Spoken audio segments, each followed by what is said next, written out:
जब कोई लेखक इंसान को देखता है तो वह उसके चेहरे से ज्यादा उसके फैसलों को पढ़ने की कोशिश करता है, क्योंकि इंसान जैसा दिखता है वैसा कम होता है, लेकिन जैसा निर्णय लेता है वैसा ज्यादा होता है। इन्फ्लुएंस पढ़ते हुए मुझे बार बार यही लगा कि यह किताब लोगों को बदलने की तकनीक से ज्यादा इंसान की कमजोरियों की एक शांत ऑटोप्सी है। सियल्डेनी किसी जादूगर की तरह नए मंत्र नहीं सिखाते, बल्कि वह हमें आईना दिखाते हैं, और आईना देखना हमेशा असहज होता है। हम अपने बारे में यह मानकर चलते हैं कि हम सोचते हैं, तर्क करते हैं और फिर निर्णय लेते हैं। लेकिन लेखक की नजर से देखें तो यह क्रम उल्टा है।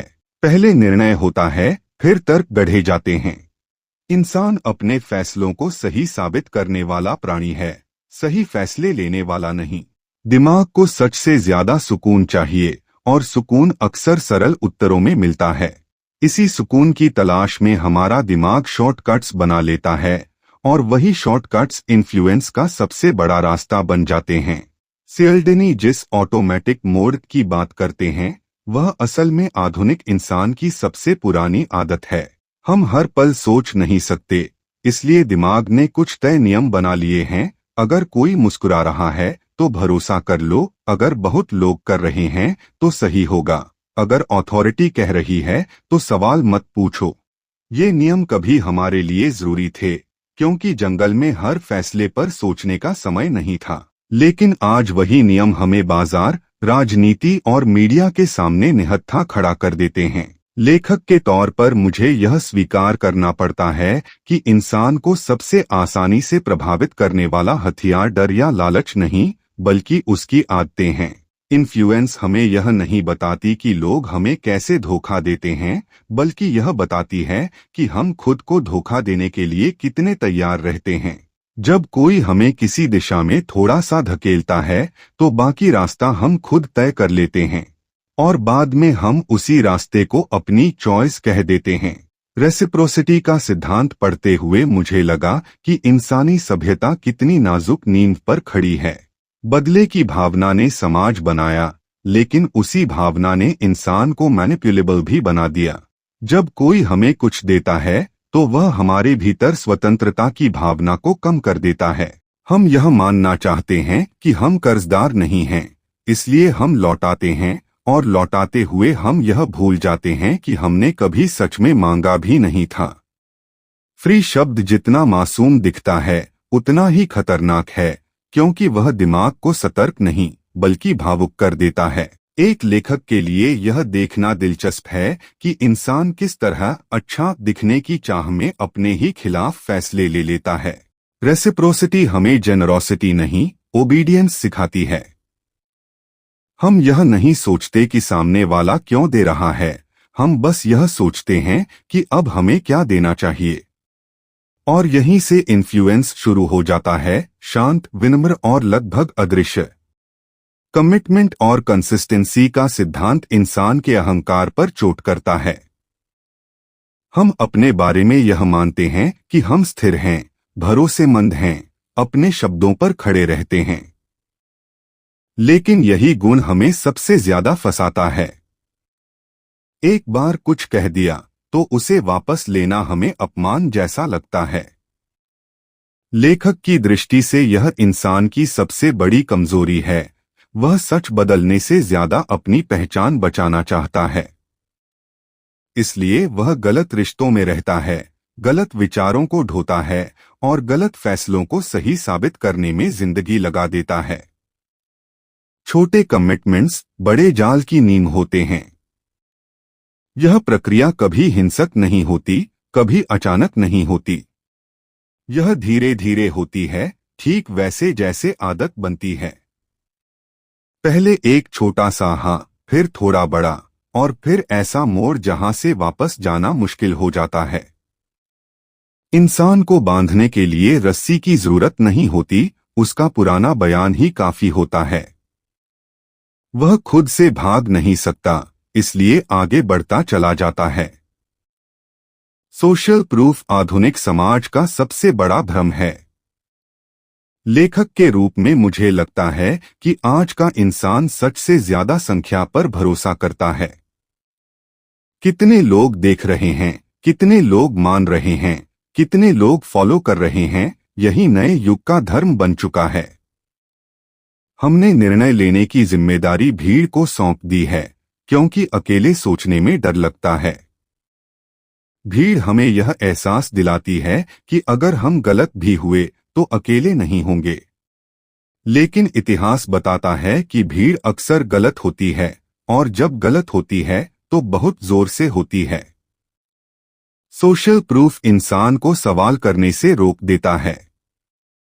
वह सोचता नहीं कि यह सही है या नहीं, वह बस देखता है कि बाकी लोग क्या कर रहे हैं। लेखक के लिए यह दृश्य हमेशा चिंताजनक रहा है, जब समाज में सोच कम और दोहराव ज्यादा हो जाए। सोशल प्रूफ खासकर तब खतरनाक हो जाता है जब हालात अस्पष्ट हों। जब हमें नहीं पता होता कि क्या करना चाहिए, तब हम दूसरों को देखकर निर्णय लेते हैं। लेकिन अगर दूसरे भी भ्रम में हों, तो पूरा समूह गलत दिशा में चला जाता है। इन्फ्लुएंस यहाँ हमें यह नहीं सिखाती कि भीड़ से कैसे जुड़े, बल्कि यह सिखाती है कि कब भीड़ से अलग खड़ा होना जरूरी है। इस पहले हिस्से में मुझे यही महसूस होता है कि सियल्डिनी हमें कोई चालाक बनने का रास्ता नहीं दिखा रहे, बल्कि हमें हमारी पुरानी कमजोरियों से परिचित करा रहे हैं। यह किताब हमें असहज करती है, क्योंकि यह हमारी स्वतंत्रता की कहानी को चुनौती देती है। लेखक के तौर पर मैं यही कह सकता हूं कि जो किताब आपको असहज न करे, वह आपको बदल भी नहीं सकती। जब मैं इंसान और समाज को एक साथ देखता हूं, तो मुझे यह साफ दिखता है कि निर्णय लेने की प्रक्रिया अब व्यक्तिगत नहीं रही। वह सामाजिक हो चुकी है, भावनात्मक हो चुकी है, और कई बार खतरनाक रूप से सतही भी। लाइकिंग का सिद्धांत यहीं से अपना काम शुरू करता है। हम जिसे पसंद करते हैं, उसकी बात हमें सच लगने लगती है। लेखक की दृष्टि से यह सच बहुत परेशान करने वाला है, क्योंकि इसका मतलब यह है कि तर्क की जगह अब आकर्षण ले रहा है। चेहरे, आवाज, भाषा और व्यवहार, ये सब विचारों से ज्यादा शक्तिशाली हो चुके हैं। इंसान विचारों को नहीं, व्यक्तित्वों को फॉलो करता है। लाइकिंग हमें यह भ्रम देता है कि पसंद करना एक निर्दोष भावना है, लेकिन इन्फ्लुएंस दिखाती है कि यही भावना सबसे बड़ा दरवाजा बन जाती है। जब हमें कोई पसंद आता है, तो हम उसकी गलतियों को नजरअंदाज कर देते हैं और उसकी बातों को बिना जांच स्वीकार कर लेते हैं। लेखक के तौर पर मैं देखता हूं कि आधुनिक समाज में यह सिद्धांत सबसे ज्यादा इस्तेमाल हो रहा है। इन्फ्लुएंसर कल्चर, सेलिब्रिटी पॉलिटिक्स और ब्रांड स्टोरी टेलिंग सब इसी नियम पर खड़े हैं। लोग यह नहीं पूछते कि कहाँ क्या जा रहा है, वे यह देखते हैं कि कह कौन रहा है। इसके बाद ऑथोरिटी आता है, जो लाइकिंग से भी ज्यादा गहरा और खतरनाक सिद्धांत है। ऑथोरिटी इंसान को सोचने से रोक देती है। जैसे ही सामने कोई पद, वर्दी या विशेषज्ञता का प्रतीक आता है, हमारा दिमाग सवाल बंद कर देता है। लेखक की नजर से देखें तो ऑथोरिटी असल में सुविधा है। सोचना कठिन है, सवाल करना जोखिम भरा है, लेकिन मान लेना आसान है। इसलिए इंसान ऑथोरिटी को चुनता है। वह अपने विवेक का बोझ किसी और पर डाल देता है।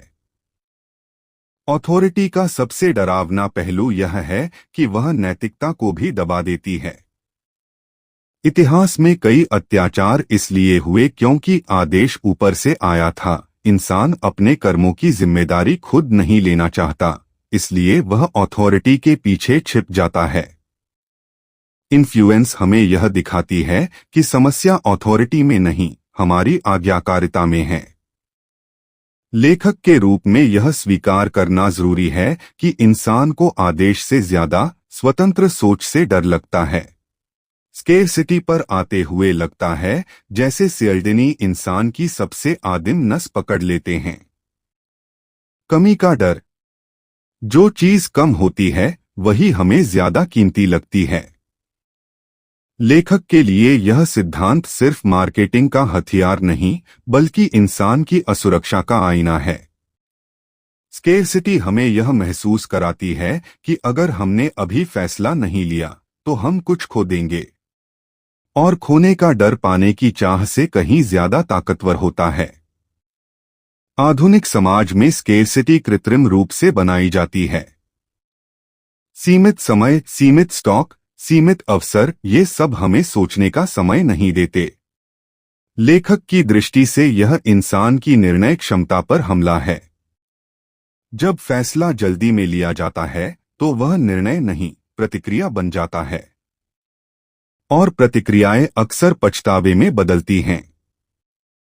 स्केर्सिटी हमें वर्तमान में नहीं, भविष्य के डर में जीने पर मजबूर करती है। हम यह नहीं देखते कि हमें सच में क्या चाहिए, हम यह देखते हैं कि कहीं हम पीछे न छूट जाएं। यही फियर ऑफ मिसिंग आउट आधुनिक इंसान की स्थायी अवस्था बन चुकी है। लेखक के लिए यह सबसे दुखद स्थिति है, जब इंसान अपनी इच्छाओं से ज्यादा अपने डर के आधार पर जीने लगे। इन सभी सिद्धांतों को एक साथ देखें तो एक तस्वीर उभरती है। इंसान तर्क से नहीं, संकेतों से चलता है। वह गहराई से नहीं, जल्दी से सोचता है।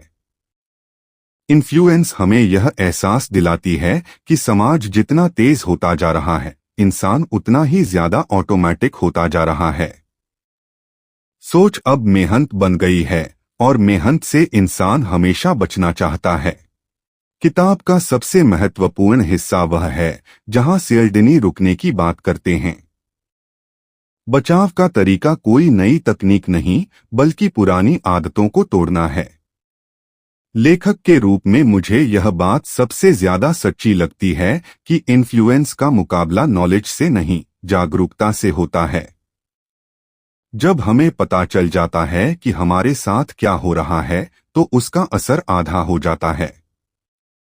स्लो डाउन करना आज के समय में एक क्रांतिकारी विचार है। तुरंत प्रतिक्रिया न देना, थोड़ी देर रुककर सोचना, यह इंसान को फिर से इंसान बनाता है। इन्फ्लुएंस हमें यह नहीं सिखाती कि हम इन्फ्लुएंस से पूरी तरह बच जाएं, बल्कि यह सिखाती है कि हम उसके गुलाम न बने। लेखक की दृष्टि से यही असली आजादी है, हर हाथ से पहले एक पल की चुप्पी। यह किताब हमें चालाक नहीं बनाती, बल्कि जिम्मेदार बनाती है। यह हमें यह समझाती है कि हमारे फैसले सिर्फ हमारे नहीं होते, उनका असर समाज पर भी पड़ता है। जब हम बिना सोचे निर्णय लेते हैं तो हम सिर्फ खुद को नहीं, पूरी व्यवस्था को कमजोर करते हैं। इन्फ्लुएंस इंसान को यह याद दिलाती है कि सोच एक नैतिक कर्तव्य है। अंत में एक लेखक के रूप में मैं यही कह सकता हूं कि यह किताब मनोविज्ञान से ज्यादा आत्मचिंतन की किताब है। यह हमें दूसरों को नियंत्रित करने का तरीका नहीं सिखाती, बल्कि खुद को समझने का मौका देती है। जो इंसान अपने मन के नियमों को पहचान लेता है, वह दुनिया में ज्यादा स्वतंत्र नहीं, लेकिन ज्यादा सचेत जरूर हो जाता है। और शायद आज के समय में यही सबसे बड़ी आजादी है।